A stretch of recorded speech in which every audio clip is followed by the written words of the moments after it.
Hey on RPG fans, it's been a while since my last proper video. The last one, as you can see, was another Google Hangout, which actually was really good. I got to thank all my buds for turning up and making that work, and I'm definitely going to be doing more of them in the future. Very quickly, I've had another break simply because I've just been playing games. There's not really been a lot going on outside of YouTube, but I've been getting into the zone playing a ton of games, and I thought it's timely just to take a break from them and make some more videos for you guys. And I got a lot that I want to cover. Lots happened since the last video that I really want to talk about. But first up, let's get into some games that I got recently. The first one, definitely, if you know me, is a no-brainer.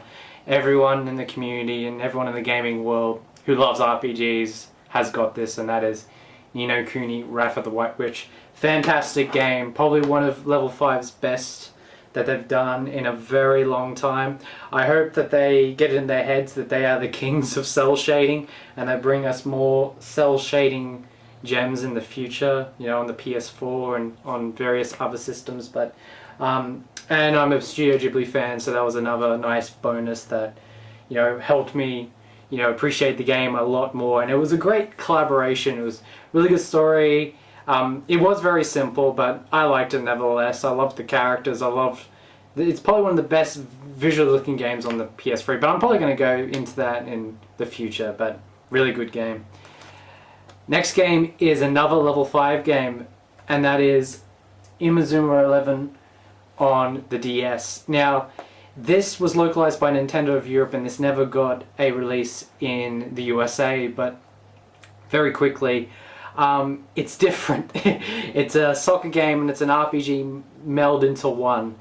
And I gave, I think, about 7 hours, and I kind of stopped playing because the AI in the game is very unforgiving, and you have to do copious amounts of grinding to even stand a chance, and even then the AI just is not in your favor. But I heard it's a good game, and hopefully I'll be able to get back to it at a later stage, but right now I'm just not in the mood to play it. One thing I really do like is that it's got a holographic cover, and I love holographic covers. It looks really nice. Now, these next games are games that I wanted to get for a while now, but I finally went on eBay and I found these for dirt cheap, like for next to nothing. And the trade-off was it took about 6 weeks to get to my house, and that was a bit of a pain in the ass, to be honest. But I've been dying to get these for a while now. I found about this series back when I got on the internet from various game sites like RPG Fan and RPG Gamer, but I kind of fell off the wagon and totally forgot about the series until my favorite YouTube channel, Happy Console Gamer, did a video on these, and this is one of his favorite RPG series of all time, and I finally got a few games of it, and that is the Far East of Eden Tengai Makyo series, and I got 2 games for $5, and it was a really good deal. And I got Far East of Eden 2 Maru and Far East of Eden Kabuki Den, and I really like the amount of detail that they put into these games. Like, I think it was Maru here. Yeah, Maru comes with like a map.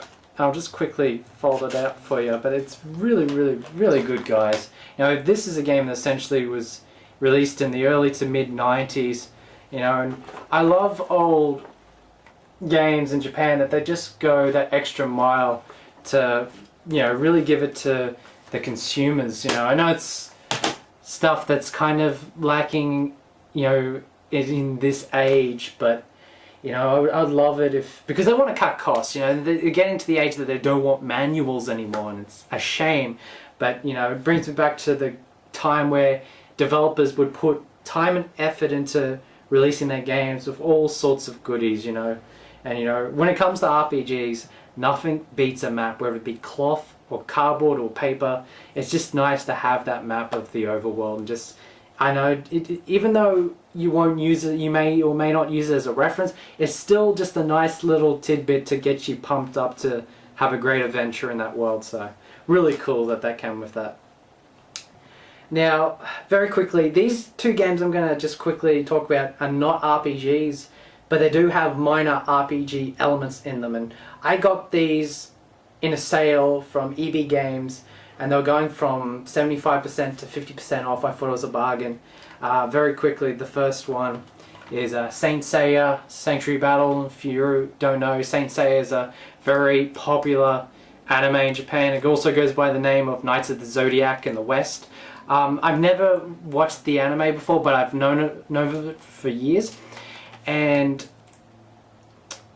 one of my good friends, Forest Lock, basically told me about this, and I didn't realize how rare it was. Like, it didn't get a release in, North America. It was another PAL exclusive release, only PAL in Japanese, and I thought it was becoming kind of rare, but then I found out that they got a couple more copies of this and sold them for dirt cheap, so I thought I'd bag it. And it's a fun game. It's a Dynasty Warriors clone, but it's a fun one. And I'll just say this now, the soundtrack is just absolutely amazing. It's that 80s hair metal synth rock, in the same vein as East, believe it or not, and it's really, really good to listen to. So, and the other one has to be one of the weirdest games I've ever played, in the last 5 years or so, and that is Way of the Samurai 4.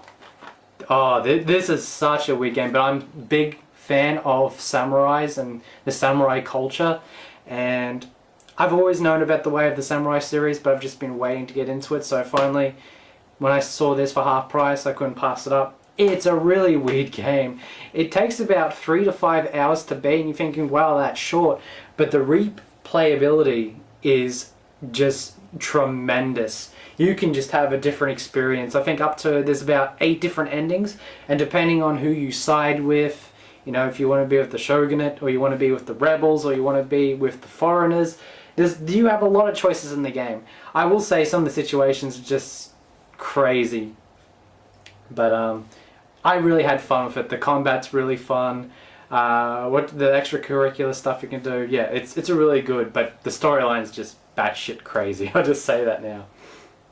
And the last 2 games I got, this one I've reclaimed. This is kind of like the last game that I traded off before I became a collector, and I've always wanted to reclaim it, and that is Disgaea 3, Absence of Justice.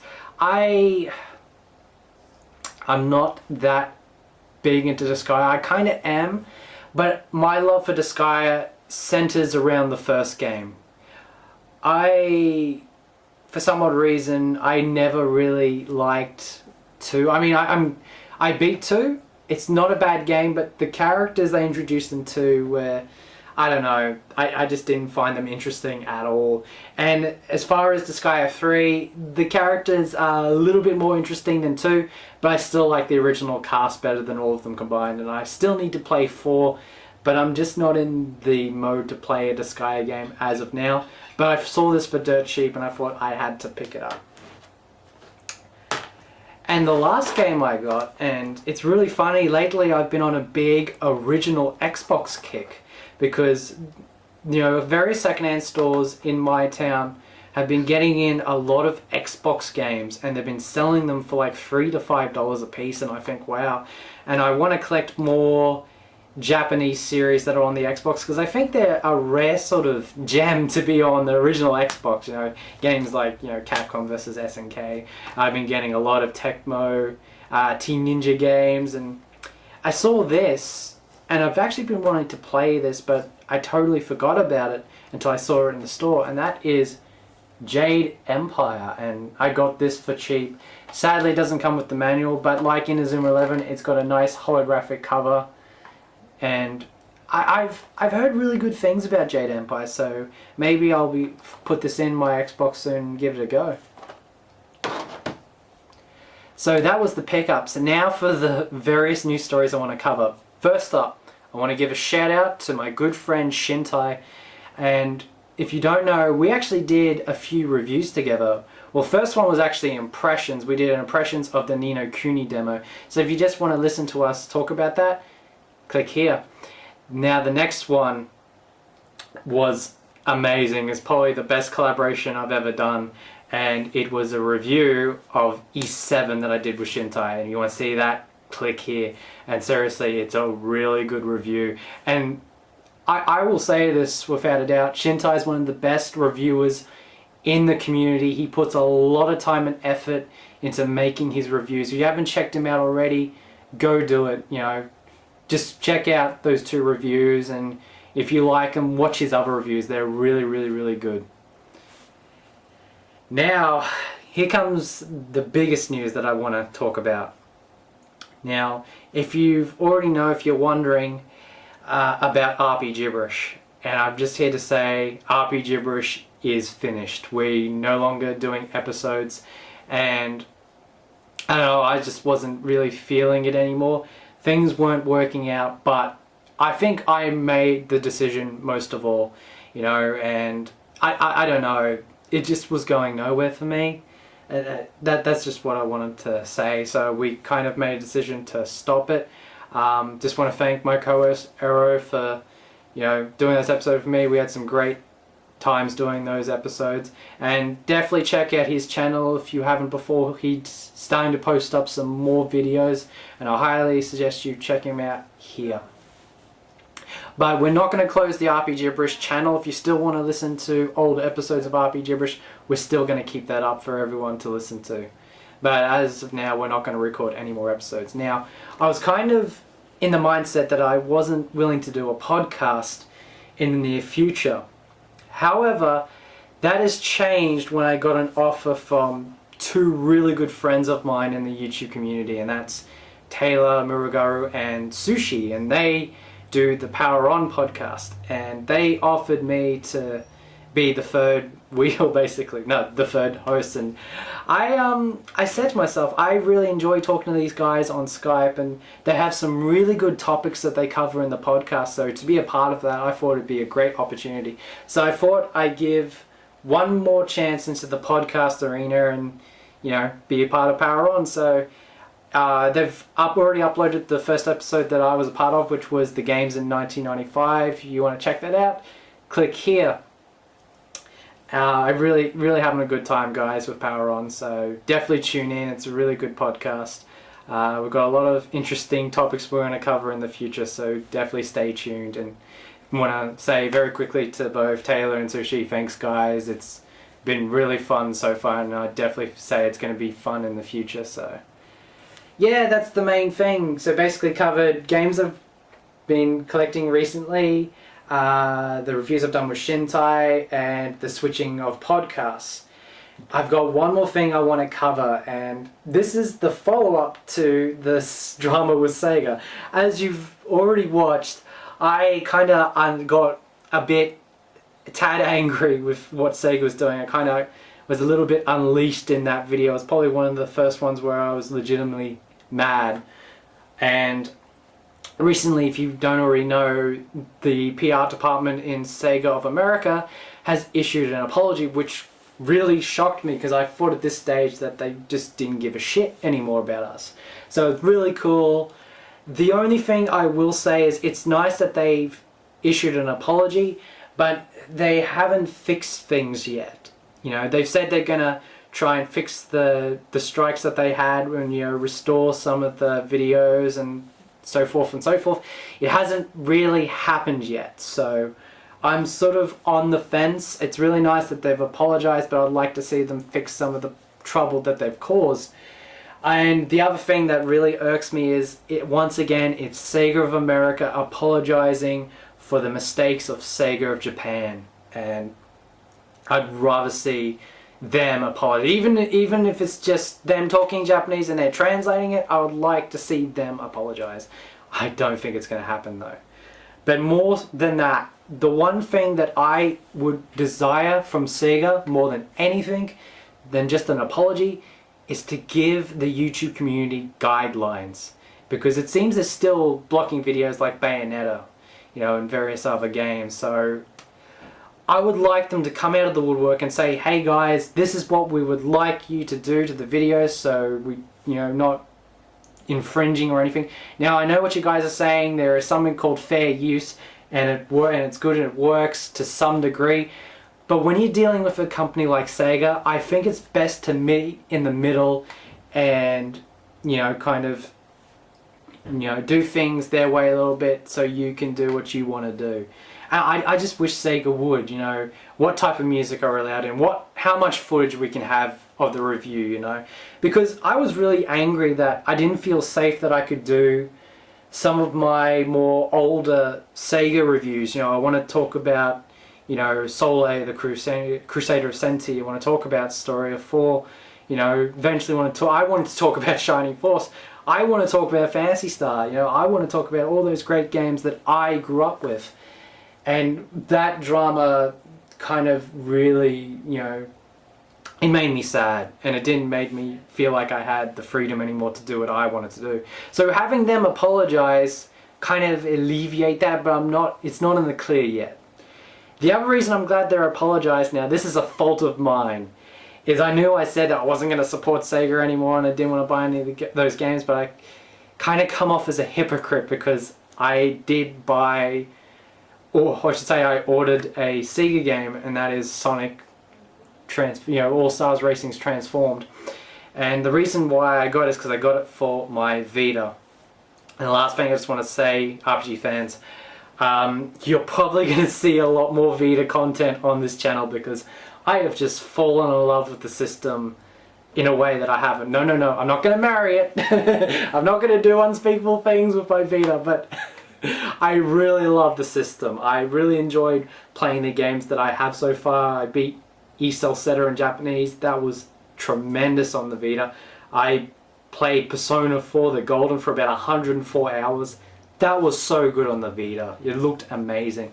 I've been playing various other demos, and I downloaded Sonic All-Stars Racing Transform just to see how it plays on the system, and I got hooked like big time into the game. I mean, I played a little bit of the first game, but the thing that kind of I wasn't too fond of is, don't get me wrong, the tracks in the game are really good, but the tracks in All Stars Racing Transformed really hit home with me with a nostalgic factor, because in the demo you had a Panzer Dragoon track, really good, and the second one was a Golden Axe track, and that really hit home with me because I love Golden Axe. I've played all the games on the Mega Drive, even Golden Axe Warrior on Master System. There's a few, I think there's Axe Battler on the Game Gear. I really want to play that in the future, but I actually am a fan of Golden Axe. So to play driving a Golden Axe track, it was really, really cool.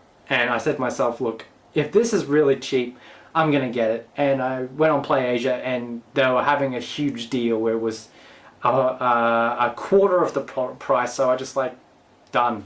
So that's coming in the mail, and as I said, it made me a tiny little bit of a hypocrite with with everything that went on with me and what I said about Sega. But to be honest, guys, I don't want to hate Sega. They're the company I grew up with in the 90s, in my golden age of gaming. I love Sega. It's just the actions that they've done in the last 5 years just make me sad. It really does, and I don't want them to go belly under. I seriously do want a change of the guards. I really want them to change hands of management, and I tell you what, they're not immune, because a lot of CEOs of big companies recently have been stepping down. The guy who's the CEO of EA, and more importantly, and this makes me happy, is Yoichi Iwata of Square Enix resigned. And I'm going to say this now, when I saw that news, I kind of did my own Final Fantasy victory dance, because I've never been a fan of that guy. His decisions with the company have been terrible. I think that was that one day where he came out of the woodworks and says, I don't want any more niche titles, I only want you to focus on Final Fantasy and Kingdom Hearts and Dragon Quest, which it's not bad for Dragon Quest, but all the system sellers, I don't want any of these niche titles. So he basically, in a nutshell, he was hinting at stuff like Chrono, Mana, and Saga. He didn't want to do anything of those, and the fate of those series have been well, not for Chrono. People still buying Chrono Trigger on various platforms left, right, and center. So, but in terms of Mana and Saga putting them on mobile phones, you know, that's not a good sign. But hopefully, with the new CEO, they'll, I don't know, take another chance on some of the more niche titles. Go to create original content, you know, because I will say this now, as much as I love sequels, I'm due for another original game, kind of like Ni no Kuni, you know, a new IP. So hopefully Square Enix, you know, decides to get a good idea, you know, run with it, and hopefully we will not see another game in the 13 series, because it's done its dash, it's overstayed its welcome. So guys, I'm going to end it before I keep ranting about things, but I just wanted to cover all this in one video. Just want to say thank you for all the subscribers who are still here and waiting for my videos. You know, I appreciate you guys. I haven't forgotten about you. And if I ever take another long break, you just have to say to yourself that, you know, lazy bugger is still playing video games. So that's all you need to know. But guys, thanks again for watching this video, and you know, enjoy your games.